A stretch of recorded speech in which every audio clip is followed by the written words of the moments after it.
যদি প্রধানমন্ত্রী হয় তাহলে আমি স্কুলে ভালো পড়ালেখা করবো, পড়ালেখা মনোযোগ দিব। আর আমি পড়ালেখা মনোযোগ দিতে হবে। আর আমাদের তারেক রহমান মন্ত্রী স্কুলগুলি সব ভালো করতে হবে, পরিপূর্ণ করতে হবে, রক্ষা করতে হবে, সব করতে হবে। আমি তারেক রহমানের কাছে এটাই চাই। আমার বক্তব্য নিয়ে দেব।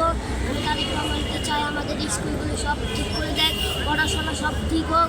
স্যার ম্যাডাম পড়ালেখা করাবে, বেশি করে করায়, এক টাইমে 2 টাইমে করাবে না, 5-6 টাইমে করাবে। সকাল 7টার থেকে বিকাল 8টা 5টা 6টা পর্যন্ত চলবে আমাদের পড়ালেখায়। ডাইরেক্ট আমরা পড়ালেখা করলে বড় হলে আমরা কাজ অনেক কিছু করতে পারবো। দেশটা তো তারেক রহমান দেশে আসছে, আমাদের তার প্রতি অনেক প্রত্যাশা রয়ে গেছে এবং তার প্রতি আমার যে আপনার তার প্রতি মূল প্রত্যাশা যে আমার মধ্যে সে যদি সরকার গঠন করতে পারে, সে দেশের প্রধানমন্ত্রী হবে, আমার তার প্রতি অন্যতম প্রধান প্রত্যাশা দেশের মাদকমুক্ত সমাজ গড়বে এবং বেকারত্বের প্রতি উনি একটা মনে করেন জোর দেবে। দেশে প্রচণ্ড শিক্ষিত বেকার রয়েছে এবং এত কর্মসংস্থানের ব্যবস্থা করে প্রত্যাশা আমার।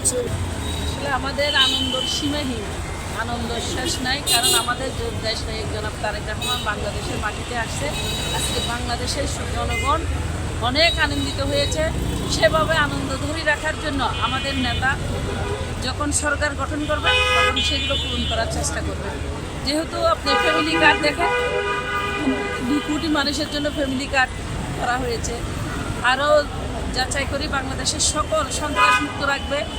জনগণের আশার যেই বাংলাদেশ যেভাবে চাই, মানে আমরা সুন্দর সুস্থ বাংলাদেশ কামনা করছি, সে বাংলাদেশ ইনশাআল্লাহ। আসলে আমাদের অনুভূতিটা খুবই ভালো, কারণ যেন আমাদের তো খুবই ভালো লাগতেছে। আজকে ঈদের দিন মনে হচ্ছে যে উনি আসতেছে, যে আমরা যাওয়ার জন্য গিয়েছিলাম ওনার যেখানে আজকে প্রোগ্রাম 300 ফিট সেখানে, কিন্তু প্রচণ্ড পরিমাণ মানুষ, ওই জন্য আমরা গাড়ি রাখতে পারতেছি না ওখানে 5 বিঘা পর্যন্ত।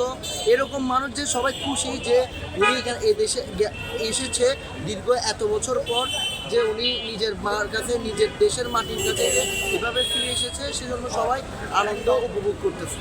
আর আমার খুবই প্রত্যাশা যে উনি যদি প্রধানমন্ত্রী হয়, আশা করি আমরা সবাই আশাবাদী যে উনি দেশের জন্য কিছু করবে, দেশের জন্য করবে, এমনকি আমাদের দেশটাকে সিঙ্গাপুর, আমেরিকার মতন বড় বড় দেশ হিসেবে ঘোষিত করবে।